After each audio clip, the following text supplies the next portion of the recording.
মজলিসে উপস্থিত আছেন আমাদের পরমশ্রদ্ধেয় মুর্শিদ মাথার তাজ আব্বাস রহমতুল্লাহ সুযোগ্য সন্তান হাক্কানি আঞ্জুমানের ওয়াকফ ট্রাস্টের মুতাওয়াল্লি আবু খালেদ মোহাম্মদ বরকতুল্লাহ ভাইজান আসছেন। ভাইজান আপনি যদি কিছু বলেন 5 মিনিট আসেন।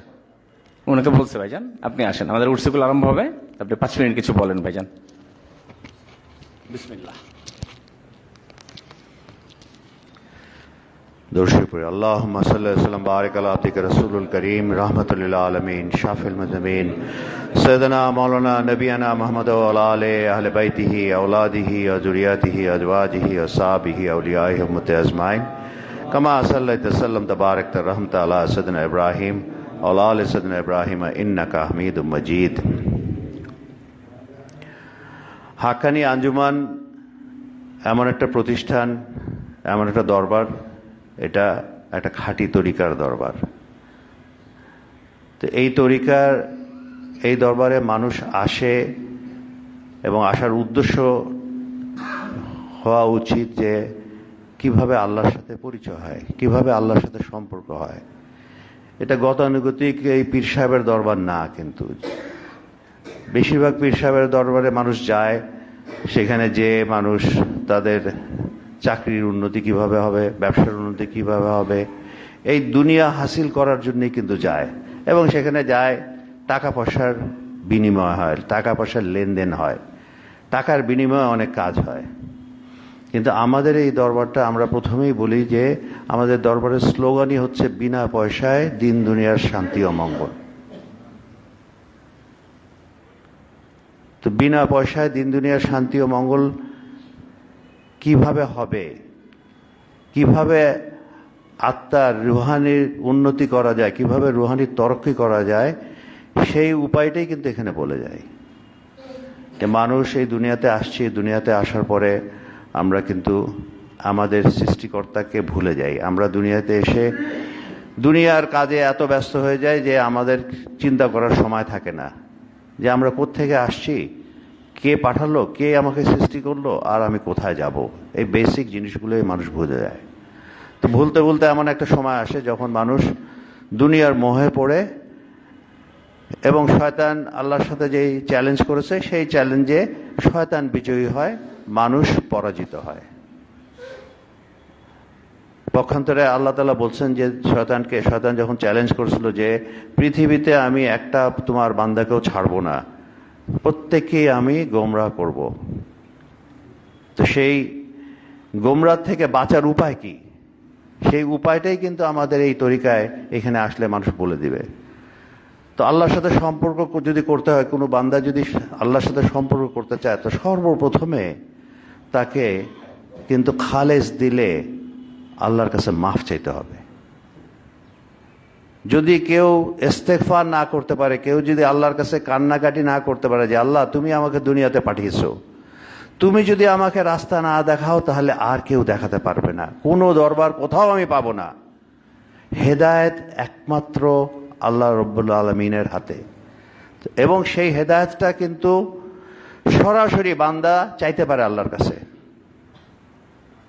অবশ্যই একটা, এই যে আমরা যে একসাথে হয়েছি, একত্রে একটা কাজ করার অবশ্যই একটা বেনিফিট আছে, কিন্তু বান্দার সাথে আল্লাহর সাথে সম্পর্কটা এরকম যে বান্দা যদি গভীর রাত্রে উঠে এবং আল্লাহর কাছে বলে যে আল্লাহ আমি দিশাহারা, আমি পথহারা, তুমি যদি আমাকে পথ না দেখাও তাহলে আমার কোনো উপায় নাই। অবশ্যই অবশ্যই আল্লাহ তাআলার ওয়াদা যে বান্দা যখন তার কাছে মাফ চাবে, খালেস দিলে এবং তার কাছে সাহায্য চাবে, আল্লাহ তাআলা অবশ্যই বলছেন আমি তওবা কবুলকারী। আল্লাহর কাছে অত্যন্ত পছন্দনীয় জিনিসই হচ্ছে যে বান্দা যখন আল্লাহর কাছে মাফ চায় এবং আল্লাহর কাছে সাহায্য চায়। কিন্তু আমরা কিন্তু সেটা করি না। আমরা কি করি, আমরা দুনিয়ার মানুষের পিছে পিছে ঘুরি, মনে করি যে দুনিয়ার মানুষ আমাকে কিছু করে দিবে। আমরা মন্ত্রী মিনিস্টারের পিছে ঘুরি, আমরা কমিশনারের পিছে ঘুরি, আমরা বড় ব্যবসায়ীর পিছনে ঘুরি, বড় আত্মীয় স্বজনের পিছনে ঘুরি, কিন্তু এই কথা ভুলে যায় যে আমার মালিক, যিনি সমগ্র পৃথিবীর মালিক, তার সাথে যদি আমি সম্পর্ক করতে পারি তো সমগ্র পৃথিবী আমার কাছে আসবে। এটাই সত্য, এটাই আল্লাহর ওয়াদা। তো এই জন্যে যেটা হচ্ছে যে এই আঞ্জুমানে আপনারা যারা আসেন, সবসময় কিন্তু ইস্তেগফার করবেন। আর এই যে আমরা তাহাজ্জুদের নামাজ পড়ি, এটাও একটা অত্যন্ত অত্যন্ত মানে সঠিক সময়, যে সময় আল্লাহ তাআলা বলেন যে বান্দারা কে কে আছো আমার কাছে কি চাওয়া। তা আমরা বেশিরভাগ সময় দুনিয়ার জিনিস চাই, দুনিয়ার সফলতা চাই, কিন্তু আসল সফলতাটা তো আখেরাতে। দুনিয়ার সফলতা কোনো সফলতাই না, এটা ক্ষণিকের মায়া। এই সফলতা নিয়ে আমার কোনো লাভ নাই, কেন আমাকে এখানে, এটা আমার বাসস্থান না, আমাকে এটা ছেড়ে চলে যেতে হবে। তো যেই জায়গা ছেড়ে আমাকে চলে যেতে হবে, যে জায়গা আমি থাকতে পারবো না, সেই জায়গার সফলতা নিয়ে আমি কি করব? এইখানের সফলতাটা হলো এই জায়গায় আমি কিভাবে আখেরাত অর্জন করতে পারি সেই ফিকির করা। সেই আখেরাত অর্জন যদি করতে হয়, তাহলে আমাকে এমন একটা দরবারে থাকতে হবে, এমন একটা জায়গায় যেতে হবে যেখানে আমি সহজ সরল সঠিক রাস্তাটা পাবো। তো এই সহজ সরল সঠিক রাস্তার জন্যই কিন্তু আমাদের মোর্শেদ হুজুর কেবলা আজানগাছি তার জীবন উৎসর্গ করেছিলেন। ওনার জান মাল যা কিছু ছিল সবই উৎসর্গ করেছিলেন একটাই কারণে, যে মানব প্রেমে, মানব কল্যাণে, যে মানুষের কিভাবে ভালো হবে, মানুষের কিভাবে ভালো হবে। তার কারণ আমাদের নবীজি যেরকম তার সবচেয়ে কঠিন শত্রু যে তার চাচাকে মেরেছিল ওয়াহিশী, সেই ওয়াহিশীকেও কিন্তু 3 বার দাওয়াত করেছিলেন। কিসের জন্যে? 3 বার দাওয়াত করেছিলেন যে এসে ইসলাম ধর্ম গ্রহণ করতে। যে এত কষ্ট দিয়েছে, তার প্রাণপ্রিয় চাচাকে যে হত্যা করেছে, সেই ওয়াহিশী রাদিয়াল্লাহুকেও আমার নবী 3 বার ডেকেছেন, একটাই কারণ, যে সে যাতে দোজখের আগুনে না পড়ে। তা আমাদের হুজুর কেবলাও ঠিক তেমনি মানব প্রেমে উদ্বুদ্ধ হয়ে উনি মানুষকে ডেকেছেন আল্লাহর রাস্তায়। তা আমাদের রাহাবাররাও কিন্তু এই কাজটাই করেছেন। এই যে খান বাহাদুর সাহেব, সুফি মুয়াজ্জিন সাহেব, আমার মরহুম আব্বাজান শামসুদ্দিন সাহেব, হাকিম সাহেব, আনোয়ার সাহেব, ইদ্রিস সাহেব, এনারা কিন্তু সবারই কিন্তু লক্ষ্য উদ্দেশ্য একটাই ছিল, যে মানুষকে আল্লাহর রাস্তায় ডাকা, ভেদাভেদ করা না, গ্রুপিং করা না। এই উদ্দেশ্যে আঞ্জুমান ওনারা করেন নাই। তো আমাদের লক্ষ্য উদ্দেশ্য থাকা উচিত যে কিভাবে আমরা একত্রে আঞ্জুমান করব, একত্রে আঞ্জুমানে একজন পীর ভাইয়ের ব্যথায় ব্যথিত হব। তো আমরা যদি একত্রে থাকি, অবশ্যই আমরা একে অপরকে সাহায্য করতে পারি। তো সুতরাং আমার দৃষ্টিতে আমি যেটা সবসময় বলি, যে আমরা 4 ভাইয়ের একটা জায়গা আমার মরহুম আব্বাজান দিয়ে গেছিলেন পুরানা পল্টনে। আমরা 4 ভাই তো 4 দিকে যেতে পারতাম, ওইটা আলাদা করতে পারতাম। 2.5 কাঠা করে আমরা পেতাম, সেখানে হয়তো খুব বেশি হলে একটা 6 তলা বিল্ডিং করতে পারতাম। তো সেই জায়গায় আমরা 4 ভাই মিলে একত্রে একটা 12 তলা বিল্ডিং করেছি। তো এটাতে আল্লাহ তাআলা অসম্ভব বরকত দিয়েছেন, কল্পনাতীতভাবে বরকত দিয়েছেন। তো এই জিনিসটা, যে একত্রে থাকার উপকারিতা, এটা আমি বলে বোঝাতে পারবো না।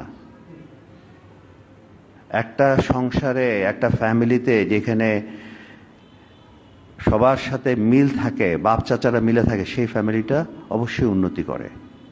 আর যেই ফ্যামিলিতে যখন দেখা যায় যে বাপ চাচারা ঝগড়া করতেছে, তো ওই ফ্যামিলিটা কোনোদিনই উন্নতি করতে পারে না। আল্লাহুম্মা সাল্লি ওয়া সাল্লিম বারিক আলা আবদিকা রাসূলুল কারীম রাহমাতুল লিল আলামিন শাফিল মুজমিন সাইয়্যিদানা মাওলানা নবিয়ানা মুহাম্মদ ওয়া আলা আলিহি আহলে বাইতিহি আওলাদিহি ওয়া যুরিয়াতিহি আজওয়াজিহি আসহাবিহি আউলিয়াহি উম্মতি আজমাইন কামা সাল্লাইতা সাল্লামতা বারাকতা রাহমাতা আলা সাইয়্যিদিনা ইব্রাহিম ওয়া আলা আলি সাইয়্যিদিনা ইব্রাহিম ইন্নাকা হামিদুম মাজিদ। আরেকটা ছোট্ট কথা বলবো, সেই কথাটা হচ্ছে আল্লাহর সাথে সম্পর্ক করা আরেকটা খুব এফেক্টিভ উপায় আছে, সেটা হচ্ছে শুকরগুজারি করা। আল্লাহ সুবহানাহু ওয়া তাআলা পছন্দ করেন যে আমাদেরকে, যাদেরকে যেভাবেই সৃষ্টি করেছেন, যেই ফ্যামিলিতে যেই অবস্থায় রেখেছেন, সেই অবস্থায় আল্লাহর কাছে শুকরগুজারি করা, যে আল্লাহ তুমি আমার উপর মেহেরবানি করেছো। অনেক লোকের উপরে আমাকে রেখেছো, অনেক লোকের উপরে আমাকে প্রাধান্য দিয়েছো। তো আল্লাহ তাআলা তো ইচ্ছা করলে আমাদের সবাইকেই 6 ফুট লম্বা করতে পারতেন, সবাইকে স্বাস্থ্যবান করতে পারতেন, সবাইকে অনেক ধনী করতে পারতেন। তাহলে কিন্তু এই পৃথিবীতে কোনো চ্যালেঞ্জ থাকতো না, এই পৃথিবীটা খুব একটা বোরিং জায়গা হতো। কিন্তু সেটা আল্লাহ তাআলা করেন নাই। আল্লাহ তাআলা এক একজনকে এক একভাবে সৃষ্টি করেছেন দেখার জন্যে যে কে কি করে, কেন এটা একটা পরীক্ষার জায়গা। তো আমরা সেই জন্য যদি আল্লাহর সাথে সম্পর্ক করতে হয়, যেই অন্তর আল্লাহর শুকরগুজারি করে না সেই অন্তরের সাথে কিন্তু আল্লাহর সাথে সম্পর্ক হবে না।